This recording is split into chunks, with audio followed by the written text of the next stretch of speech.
Okay, we're going to dive right into the next part of our course. This one is going to be, I like to call it finding listings like the pro that you are. Okay, there are some ways that you're going to find listings like everybody finds, like people they know, people that they come across, people that your friends or clients may refer to you.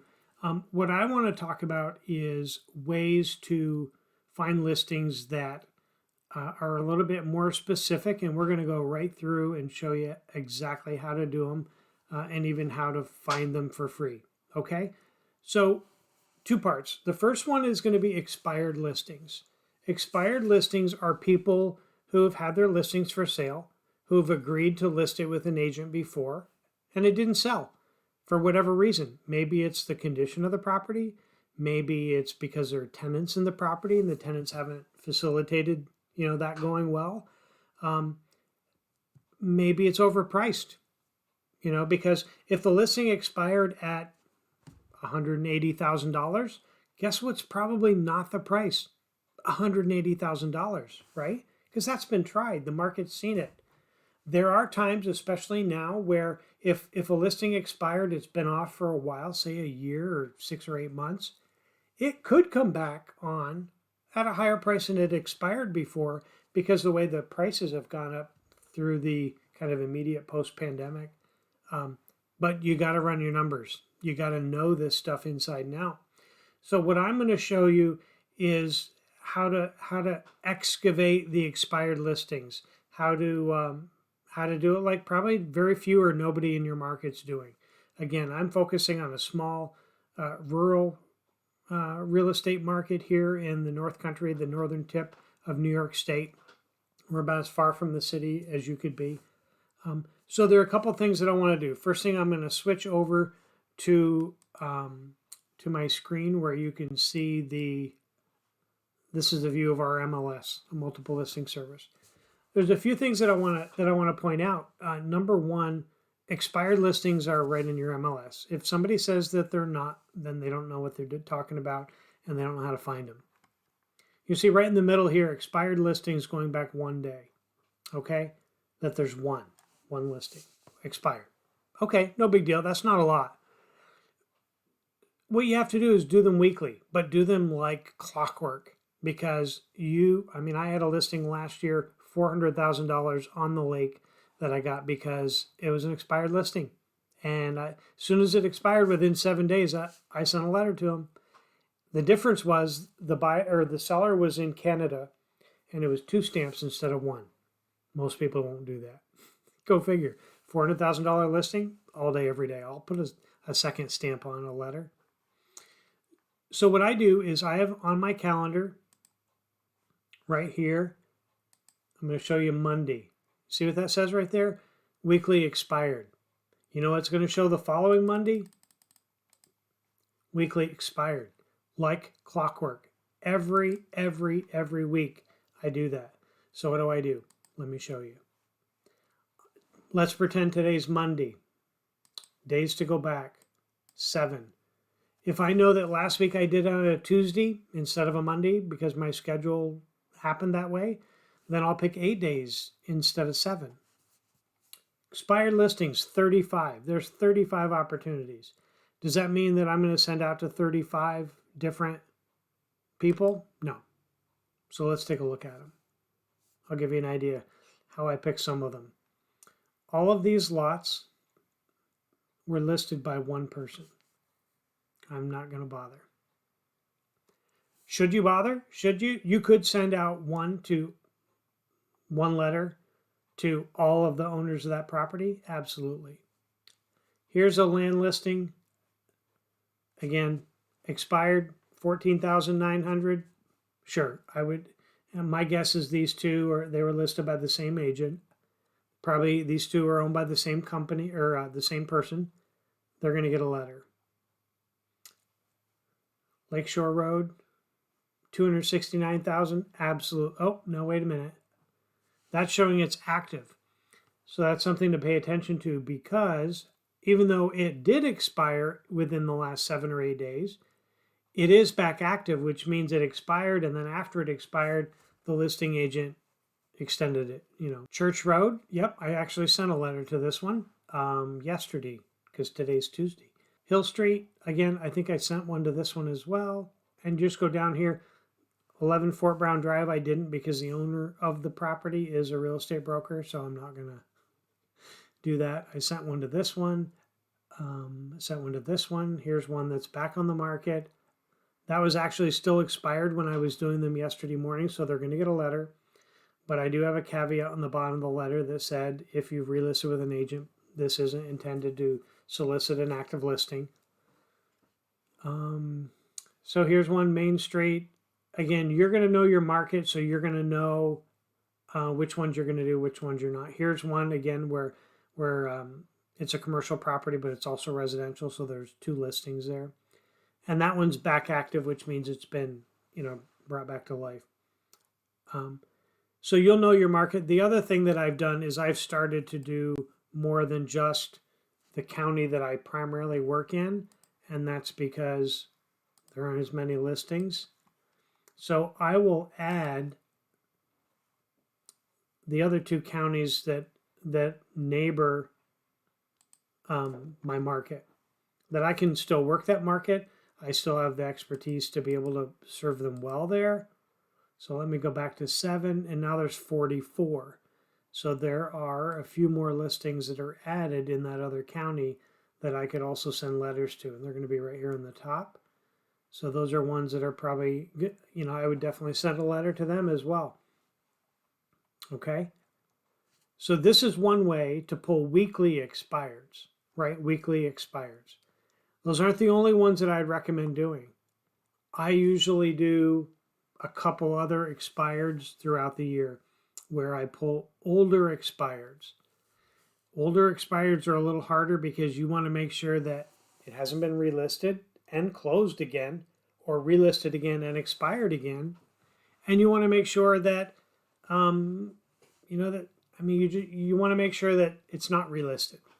Okay, so you've got to pull the data, and we're going to do that here in a minute. You've got to pull the data, but then you've got to refine the data quite a bit more before you just mail out to them, right?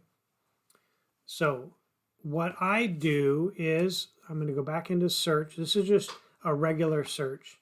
I'm going to search residential. I'm going to search expired.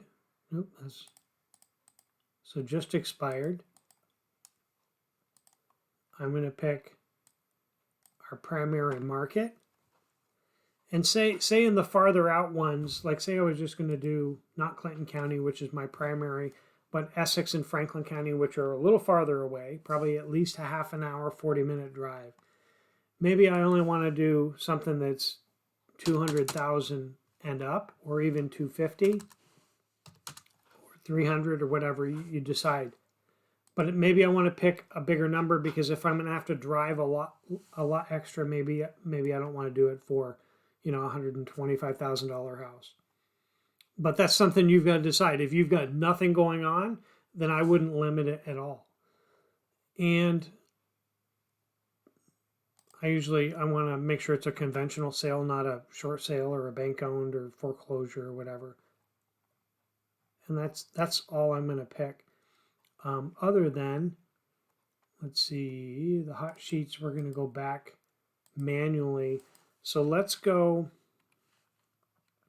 say we wanted to do older expired. So this is 20, say we want to do anything that expired last year.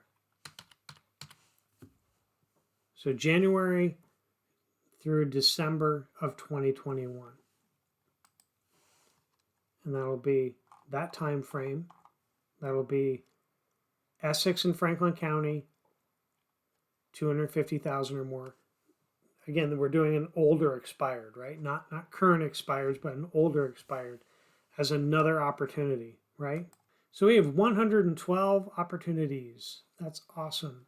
So here's what I'm going to do is I'm going to sort by the street address, because the first thing we want to do is we want to eliminate duplicates, right? And so here's an example where a property expired twice. Well, we don't want to have to refine that same one twice. So what we're going to do is I know what we'll do.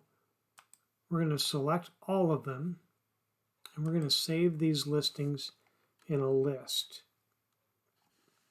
2021 demo old expireds. Okay, so what we've done is save that initial results into a list that we can go in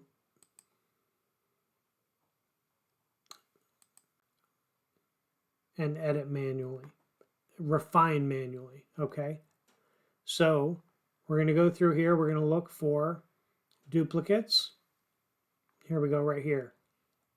So it expired twice. We're going to get rid of the oldest one. We're going to select that, and then we can hit remove.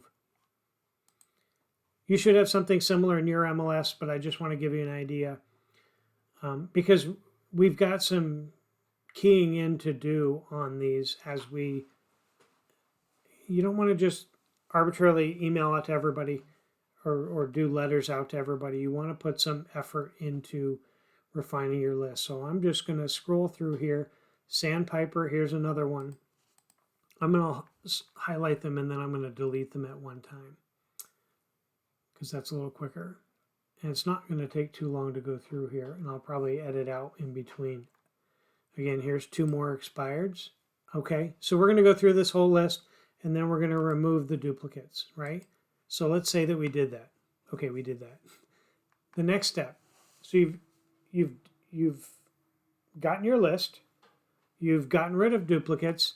Now you want to make sure that they haven't been relisted and sold. Or you want to make sure they're not active, pending, or closed since it was expired in 2021. Remember, we're doing an older expired. So usually what I do is I'll do the multitask option here. And I'll usually put each one of what it does, it opens up another screen of the MLS. There it is. So I usually put one on one screen and one on the other side so that, because what I want to do is I want to search each one of those. And I know that sounds like a lot. Like, let's do this 10 Harbor Hill Lane. 10 Harbor Hill Lane. Okay, so we know there's only one expired. There's not another active, so we know that that's one that we can mail to, right?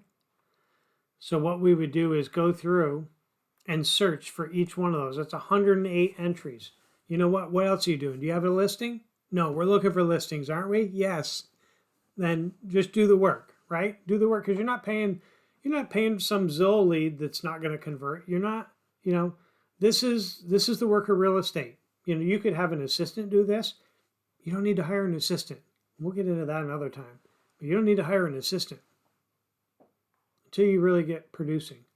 So I'll go through and I'll type in and say out of this 108, I end up with 95. And those are 95 properties that are above 250,000 that haven't sold, right? Those are 95 possibilities, 95 opportunities for you to show the value to somebody who was putting their house up for sale and it didn't sell, right? That's what we're going to do.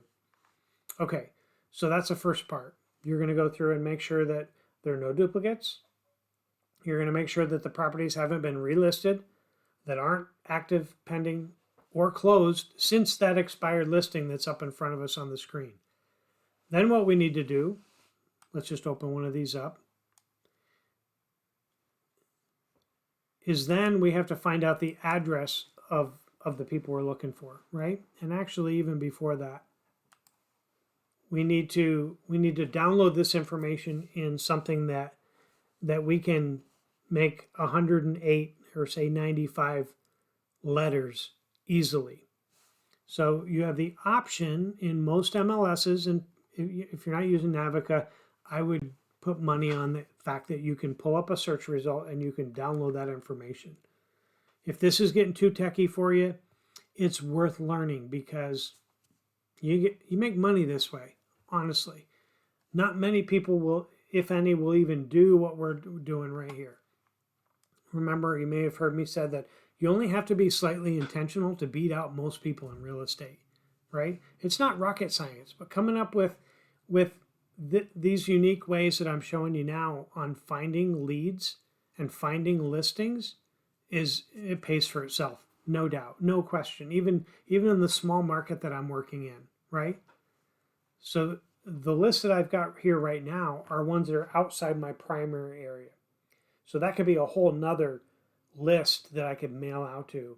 Is that same a year ago what expired and hasn't since changed hands, right? So what we need to do now is we've highlighted all 108 listings. Let's see, export. Oh, look at that, export. We can export that data? Yes, you can export that data. We're not going to include pictures. We're going to just hit the export. And ours has 3 options. You'll have to figure out which one works best for you. Right click and save as. Save link as. I'm going to put that on my desktop. Normally I would put that up here in EXP under expireds, and maybe I will. I'll just call it test download, right? Save. So it's taken the data from these listings, like all this information across here and everything that's displayed when you look at the full listing sheet, all this information, it's taken and put into a CSV file or a text file. CSV is a comma separated value. In other words, it would be like the MLS number, comma, the list price, comma, the address, whatever. Don't make me explain it all. All right, so now I'm going to open up Microsoft Excel of mailing an old expired, right? So we showed you how to schedule and do weekly expireds. For me, every Monday works. Based on your calendar, you may pick every Tuesday.